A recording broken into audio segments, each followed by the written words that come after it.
जय हिंद प्यारे बच्चे, कैसे हैं भाई? आप सब आशा करते हैं कि बढ़िया होंगे, बेहतर होंगे, शानदार होंगे। प्यारे बच्चे मेरी बात समझना। देखो अभी जूनियर असिस्टेंट का जो यहाँ पर विज्ञप्ति जारी की गई है, इस विज्ञप्ति को थोड़ा सा अच्छे से समझते हैं। हालांकि हमने शाम को डिटेल में इसके बारे में कुछ बताया था, पर आइए समझते हैं कि इससे क्या क्या चीज़ें हमें सीखना है। साथ में हम यहाँ पर सीखने का प्रयास करेंगे कि सबसे पहले जो जूनियर असिस्टेंट की जो भर्ती है बच्चे, इस भर्ती में कौन कौन से प्रश्न आएंगे, किस तरह के प्रश्न आएंगे और कौन कौन से सब्जेक्ट हैं जिनको कि पढ़ करके हम यहाँ पर बेहतर कर सकते हैं। तो प्यारे बच्चे सबसे पहले तो ध्यान दो कि जूनियर असिस्टेंट की ये जो कनिष्ठ सहायक की भर्ती परीक्षा है 2024, इसका फॉर्म आ चुका है। अब मेरी बात सुनो, यहाँ पर हम लोग क्या क्या देखेंगे। अगर देखा जाए नंबर ऑफ पोस्ट की, तो मैं आपको बता दूं कि भाई नंबर ऑफ जो पोस्ट हैं वो कितने हैं, 2702 हैं। आप देख पा रहे होंगे 2702 पदों पर ये जो भर्ती है ये होने वाली है। कितने पदों पर भाई? 2702 पदों पर भर्ती होने वाली है, जिसकी जो ऑफिशियल वेबसाइट है वो आप स्क्रीन पर देख पा रहे होंगे कि ये आपकी ऑफिशियल वेबसाइट है। साथ में याद रखना कि यहाँ पर हम लोग क्या क्या कर सकते हैं बच्चे। तो यहाँ पर देखो, सबसे पहले फॉर्म तो चलो आ गया है, लेकिन जो अप्लाई हम करेंगे, अप्लाई कब करेंगे? तो अप्लाई हम करेंगे 23 दिसंबर से। कब से? 23 दिसंबर से एप्लीकेशन की शुरुआत होगी और लास्ट डेट होगा रजिस्ट्रेशन का क्या? तो 22 जनवरी। क्या बच्चे? 22 जनवरी 2025 यहाँ तक आप लास्ट में रजिस्ट्रेशन कर सकते हैं। अब इसका जो फ़ी पेमेंट है उसकी भी डेट निर्धारित की गई है और फीस जो पेमेंट है वो 22/1/2025 होगा। जबकि याद रखना कि जो करेक्शन का अंतिम तिथि है, यदि कुछ चीज़ गलत हो गया उसको हम करेक्ट करना चाहते हैं तो उसके करेक्शन के लिए जो लास्ट डेट है वो 29/1/2025 यहाँ पर निर्धारित की गई है। अब प्यारे बच्चे इस चीज़ को समझो कि योग्यता क्या है। अब इस फॉर्म को कौन कौन से बच्चे भर सकते हैं, अगर इस पर हम विस्तार से चर्चा करें तो इस फॉर्म को 10+2 जो पास किया हुआ कोई भी बच्चा है वो भर सकता है। अगर वो यूपी का है तो उसको आरक्षण संबंधी लाभ मिलेगा, लेकिन उत्तर प्रदेश के बाहर का है तो उसको बच्चे यहाँ पर ध्यान रखना होगा कि कोई आरक्षण का लाभ नहीं मिलेगा, वो सामान्य कैटेगरी की तरह यहाँ पर ट्रीट किया जाएगा। यूपी SSC पैट 2023 का स्कोर कार्ड उसके पास में होना चाहिए। हालांकि नंबर ज़्यादा नहीं है, मतलब कि 0 जो नंबर है बच्चे वो ही रखा गया है, लेकिन ध्यान रखो कि फॉर्म भरने के बाद से 15 गुना ही बच्चे पास किए जाएंगे। कितने? तो जो नंबर ऑफ वैकेंसीज हैं इसका 15 गुना ही पास किया जाएगा। तो ऐसी दशा में ये जो स्कोर है ये बढ़ सकता है। पर पिछली बार के अगर फॉर्म को देखोगे ना, उसमें ज़्यादा नंबर था नहीं, 15 नंबर के आसपास में था। क्या? 15 नंबर के आसपास में था, तो ज़्यादा था नहीं। इसलिए जिन बच्चों का नंबर अच्छा हो वो निश्चित रूप से फॉर्म को भरें। इस फॉर्म में देखो, हिंदी जो टाइपिंग स्पीड होगी वो 25 वर्ड पर मिनट होगी और इंग्लिश की जो टाइपिंग स्पीड होगी वो 30 वर्ड पर मिनट निर्धारित की गई है। साथ में SSC का जो एग्ज़ाम है वो भी, SSC का सर्टिफिकेट भी यहाँ पर लगता है कि आप SSC पास हैं। जो मिनिमम आयु निर्धारित की गई है वो कितने वर्ष की है भाई? 18 वर्ष की है। यानी जो आपकी मिनिमम एज है वो निर्धारित की गई है कितने वर्ष? 18 वर्ष। और जो मैक्सिमम एज है वो 40 वर्ष है। पर यहाँ पर भी मैं आपको बताना चाहूँगा कि ठीक बात है, 40 वर्ष आयु तो है, लेकिन आपको ध्यान रखना है कि 40 वर्ष में संबंधित आरक्षण का जो लाभ मिलता है उत्तर प्रदेश में, वो यहाँ पर लाभ आपको मिलने वाला है। प्यारे बच्चे इस चीज़ को समझो। देखो, आवेदन शुल्क चाहे आप किसी भी कैटेगरी के हों, आपको आवेदन करने में बहुत पैसा नहीं खर्च करना है। हर कैटेगरी का, चाहे वो अनारक्षित हो या फिर अन्य पिछड़ा वर्ग आयोग हो या फिर अनुसूचित जाति का कोई बच्चा हो या फिर अनुसूचित जनजाति का कोई बच्चा हो, जो फीस निर्धारित की गई है वो ऑनलाइन प्रक्रिया शुल्क है 25 रुपये।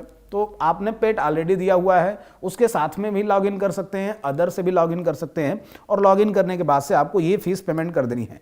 अब देखो बच्चे, आवेदन करने के लिए मैंने बताया कि जो पेट 2023 में आपने अभ्यर्थी में जो व्यक्तिगत सूचना यहाँ पर डाला हुआ है, जैसे नाम, पिता अथवा पति का नाम, माता का नाम, ये सारी चीज़ें आपको क्या करना होगा, तो ईमेल वगैरह आप देखेंगे स्वतः प्रदर्शित होंगे। यानी 2023 का जो आपके पास में यहाँ पर पेट में आपने डाला था वो सारी चीज़ें मिलेंगी। इसी तरीके से उसको आप क्या कर सकते हैं बच्चे, तो शैक्षणिक योग्यता अपना भर करके और फिर आप यहाँ पर सबमिट कर सकते हैं। और रजिस्ट्रेशन के बाद से इंटर वेरिफिकेशन कोड में दिखाए गए वेरिफिकेशन कोड को प्रविष्ट करना होगा और सबमिट के बाद में आपको 11 अंकों का एक रजिस्ट्रेशन नंबर होगा और जिसको कि आप अपने पास में सुरक्षित रख सकते हैं।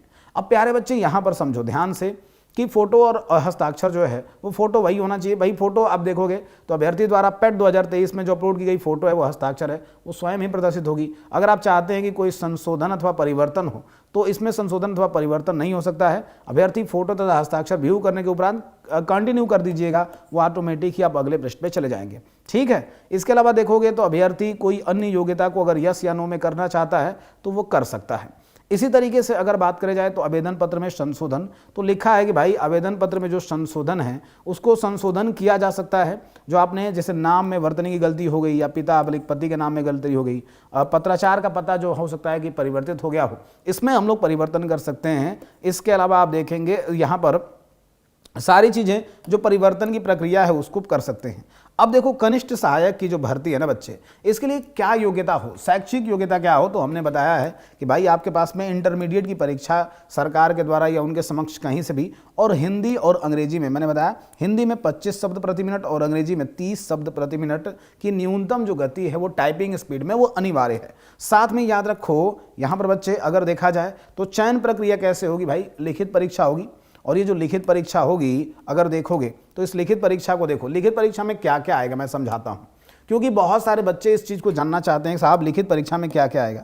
तो लिखित परीक्षा में आपको ध्यान रखना है कि यहाँ पर हिंदी बच्चे 30 नंबर का है। क्या हिंदी ध्यान रखना कितने नंबर का है, 30 नंबर का। ये जूनियर असिस्टेंट इसलिए भी महत्वपूर्ण है ना, इसमें गणित नहीं आता है, और जिन बच्चों की गणित में दिक्कतें होती हैं वो बड़ी आसानी से इसको क्रैक कर सकते हैं। बस उनको पढ़ना क्या है, देख लो हिंदी 30 नंबर की आएगी।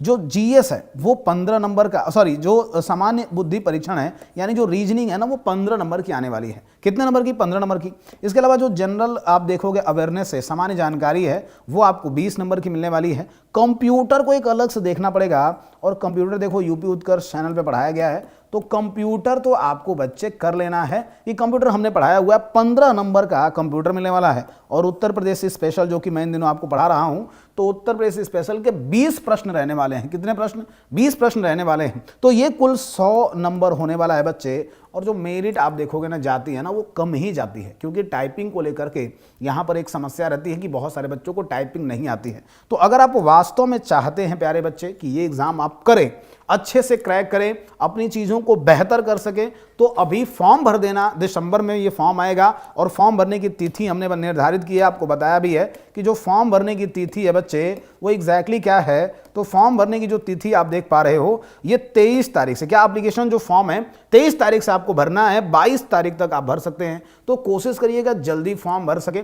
साथ में लग जाइए, जीएस को अच्छे से पढ़िए, हिंदी को बहुत अच्छे से पढ़िए, इसके अलावा रीजनिंग पर कुछ काम करिए, और साथ में यूपी स्पेशल पर आपको काम करना है। कंप्यूटर को लेकर के एक अलग से आपके मन में कौतूहल होगा, उसकी भी क्लासेज हम लोग चलवा देंगे। अगर कोई संबंधित कोर्स होगा तो इसकी हम बहुत डिटेल में जानकारी देंगे। तो तैयार रहना सभी बच्चे, बढ़िया से अपनी पढ़ाई करते रहो, मन से लगन से लगे रहो, और साथ में भूलना नहीं है कि इस बार सैटरडे को 1000वां क्लास है, जिसमें कि कुमार गौरव सर भी होंगे, मैं भी होऊंगा, और अक्षय सर भी आने वाले हैं। तो उस क्लास में भी जुड़ना न भूलना, तैयार रहना। आप सभी को ये जानकारी कैसी लगी कमेंट करके जरूर बताना बच्चे। बाकी आपसे मिलेंगे फिर किसी क्लास में, तब तक के लिए लेते हैं विदा। जय हिंद।